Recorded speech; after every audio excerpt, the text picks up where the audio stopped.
अस्सलाम वालेकुम किसान दोस्त फोरम में खुश आमदीद। अज असीं गल करांगे लिक्विड पैराफीन दे बारे। लिक्विड पैराफीन एक मिनरल ऑयल है, मादनी तेल है। इहदा बड़ा वसी इस्तेमाल है। इहदा जिहड़ा मेन बेसिक काम है वो नरमो मुलायम ते चिकना करना है। ये इंसानां जानवरां इंडस्ट्री फलां सब्जियां इस्तेमाल होंदा है।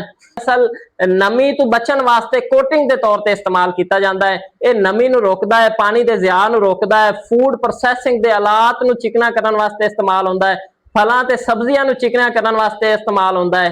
अगर इंसानां दी गल करिए तो baby oil, lip balm, lotion इन्हां च इस्तेमाल किया जाए, या जिन्नी भी मॉइस्चराइजिंग वाली चीज़ां ने उन्हां च इस्तेमाल किया जाता है। प्लास्टिक ते रबर रिलीज एजेंट और प्लास्टाइजर के तौर पर इस्तेमाल किया जाता है। ये असल इंसानां खुशक जिल्द वास्ते, जिल्द नूं नरमो मुलायम करने वास्ते, नमी बरकरार रखने वास्ते, जिन्हां दी अड्डियां पाटियां होईयां ने, जिन्हां दे हत्थ खुशक हैं, जिन्हां दे चेहरे खुशक हैं, जिन्हां दियां कोहनियां जिहड़ियां ने ओह रगड़ियां होईयां ने, उन्हां च तुसीं इस्तेमाल कर सकदे हो।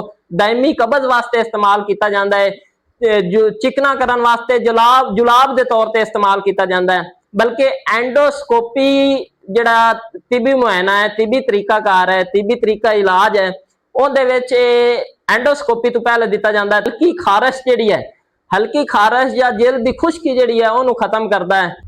लिक्विड पैराफीन पिघलन के बहाव को कंट्रोल करता है, मैन्युफैक्चरिंग के दौरान क्रैकिंग मदद देता है।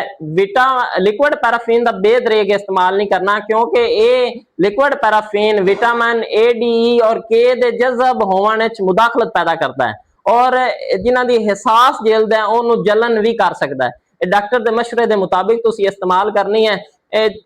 असीं जानवरां च इस्तेमाल करवाने हैं, जदों जानवर नूं कब्ज हो जाए तो लिक्विड पैराफीन दिवाने। लिक्विड पैराफीन की करता है, जो जानवर नूं देने हैं, जानवर दी अंतड़ियां नूं नरमो मुलायम करता है, तो जानवर नूं स्टूल पास करने आसानी हो जाती।